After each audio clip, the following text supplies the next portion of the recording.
Assalamualaikum warahmatullahi wabarakatuh. Alhamdulillahirabbil alamin. Allahumma salli ala sayyidina Muhammad wa ala ali sayyidina Muhammad. Syukur alhamdulillah kita berjumpa dalam channel ini. Semoga kita semua selalu dalam lindungan Allah Subhanahu wa taala. Diberikan umur yang panjang, rezeki yang luas dan barokah, dan semoga akhir hidup kita husnul khotimah. Amin amin ya rabbal alamin. Para sahabat hidayah santri yang dimuliakan oleh Allah, neraka merupakan tempat bagi manusia untuk menjalani kehidupan atas perbuatan buruknya selama hidup di dunia. Dalam sebuah riwayat disebutkan bahwa Nabi Muhammad SAW yang pernah melakukan perjalanan ke neraka saat Isra Mi'raj, beliau menceritakan bahwa tempat ini banyak dihuni oleh kaum wanita. Para wanita yang masuk ke dalam neraka itu disiksa dengan berbagai cara yang berbeda-beda. Ada yang tidak berhenti memakan bangkai busuk, digantung dengan rambutnya, dan otaknya yang mendidih digantung dengan lidahnya, hingga ada yang digantung dengan bagian sensitifnya.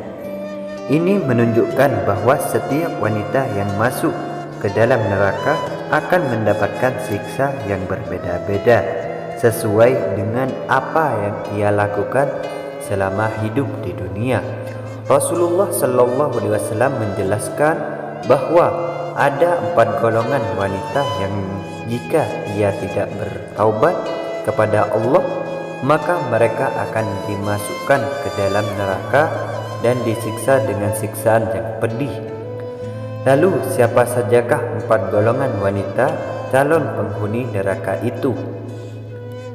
Dan apa dosa yang ia lakukan sehingga dimasukkan ke dalam neraka? Sahabat hidayah santri, 4 golongan wanita yang akan menjadi penghuni neraka kelak di hari kiamat adalah: yang pertama, wanita yang kufur terhadap suami. Golongan pertama yang banyak dijumpai di dalam neraka adalah golongan wanita yang kufur terhadap suaminya. Dalam sebuah hadis Bukhari dan Muslim, Rasulullah SAW menjelaskan kepada para sahabatnya yang bertanya tentang apa yang dijumpai di neraka saat melakukan perjalanan Isra Mi'raj. Rasulullah SAW bersabda, "Dan aku melihat neraka. Aku belum pernah sama sekali melihat pemandangan seperti hari ini. Dan aku melihat ternyata mayoritas penghuninya adalah para wanita." Mereka bertanya, "Kenapa para wanita menjadi mayoritas penghuni neraka ya Rasulullah?" Beliau menjawab, "Disebabkan kekufuran mereka." Ada yang bertanya kepada beliau, "Apakah para wanita itu kufur kepada Allah?" Beliau menjawab, "Tidak, melainkan mereka kufur kepada suami dan mengkufuri kebaikan suami. Seandainya engkau berbuat baik kepada salah seorang istri kalian pada suatu waktu, kemudian suatu saat ia melihat darimu ada sesuatu yang tidak berkenan di hatinya, niscaya ia akan berkata, 'Aku sama sekali belum pernah melihat kebaikan darimu.'" Hadis riwayat Bukhari dan Muslim. Yang kedua, wanita berzina.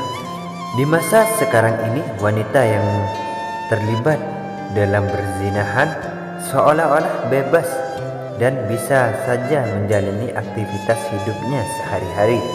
Pemberitahuan media tentang prostitusi online seolah-olah sudah menjadi hal yang biasa saja.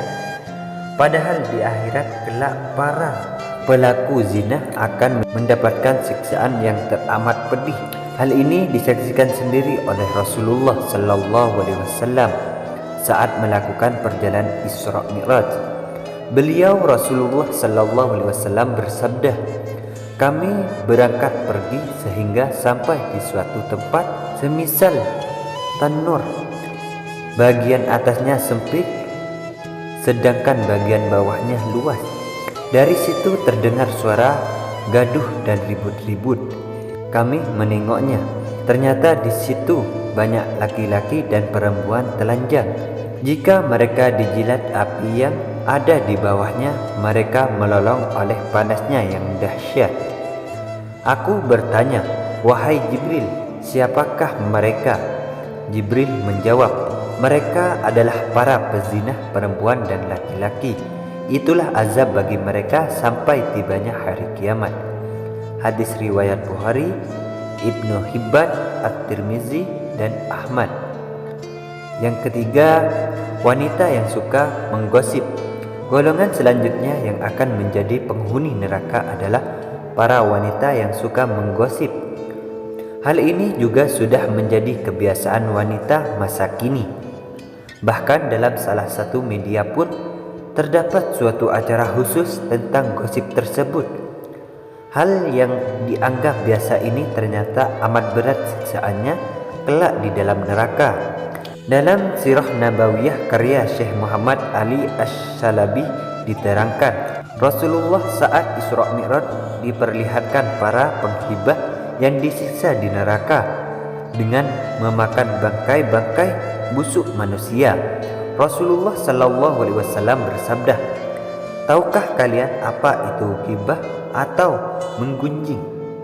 Para sahabat menjawab, "Allah dan Rasulnya yang lebih tahu." Kemudian beliau bersabda, "Ghibah adalah engkau membicarakan tentang saudaramu sesuatu yang dia benci." Ada yang bertanya, "Wahai Rasulullah, bagaimana kalau yang kami katakan itu betul-betul ada pada dirinya?" Beliau menjawab, "Jika yang kalian katakan itu betul, berarti kalian telah berbuat ghibah. Dan jika apa yang kalian katakan tidak betul, berarti kalian telah menfitnah atau mengucapkan suatu kedustaan." Hadis riwayat Muslim. Hal ini juga dijelaskan oleh Allah Subhanahu wa taala dalam Al-Qur'an. Allah Subhanahu wa taala berfirman, "Sesungguhnya orang-orang yang ingin agar berita perbuatan yang amat keji itu tersiar di kalangan orang-orang yang beriman, bagi mereka azab yang pedih di dunia dan di akhirat, dan Allah mengetahui sedangkan kamu tidak mengetahuinya." Quran Surat An-Nur ayat 19. Allah Subhanahu wa taala berfirman, "Dan janganlah menggunjing suatu sama lain. Adakah seorang di antara kamu yang suka memakan daging saudaranya yang sudah mati? Maka tentulah kamu merasa jijik kepadanya. Dan bertakwalah kepada Allah.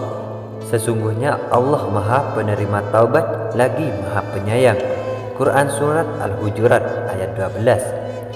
Yang keempat, wanita yang suka ihtilat. Golongan yang terakhir yang akan menjadi penghuni neraka adalah wanita yang suka berihtilat. Ihtilat maksudnya adalah bercampurnya antara laki-laki dan perempuan yang bukan mahram di dalam satu tempat. Ihtilat memiliki bahaya yang besar karena dapat merusak hati seseorang sehingga dapat terjerumus ke dalam perzinahan dan bahkan melakukannya. Karena zina dapat bermula dari adanya perkumpulan antara wanita dan laki-laki yang bukan mahrim. Allah Subhanahu wa taala memerintahkan agar kita menjaga pandangan mata. Allah Subhanahu wa taala berfirman, "Katakanlah kepada laki-laki yang beriman agar mereka menjaga pandangan mereka dan memelihara kemaluannya mereka. Yang demikian itu lebih suci bagian mereka, sungguh Allah Maha mengetahui apa yang mereka perbuat." Quran Surat An-Nur ayat 30. Allah Subhanahu wa taala berfirman, "Dan janganlah kamu mendekati zina, itu sungguh suatu perbuatan keji dan suatu jalan yang buruk." Quran Surat Al-Isra ayat 32. Dalam menafsirkan ayat ini, Al-Hafidz Ibnu Katsir mengatakan Allah Ta'ala melarang hamba-hambanya dari perbuatan zina dan perbuatan yang mendekati kepada zina, yaitu berikhtilat atau bercampur baur dengan sebab-sebabnya, dan segala hal yang mendorong kepada zina tersebut. Demikianlah penjelasan mengenai 4 golongan wanita yang kelak akan menjadi penghuni neraka di hari kiamat. Demikianlah sahabat video yang saya berikan, semoga bermanfaat bagi kalian semua. Saya akhiri, wassalamualaikum warahmatullahi taala wabarakatuh.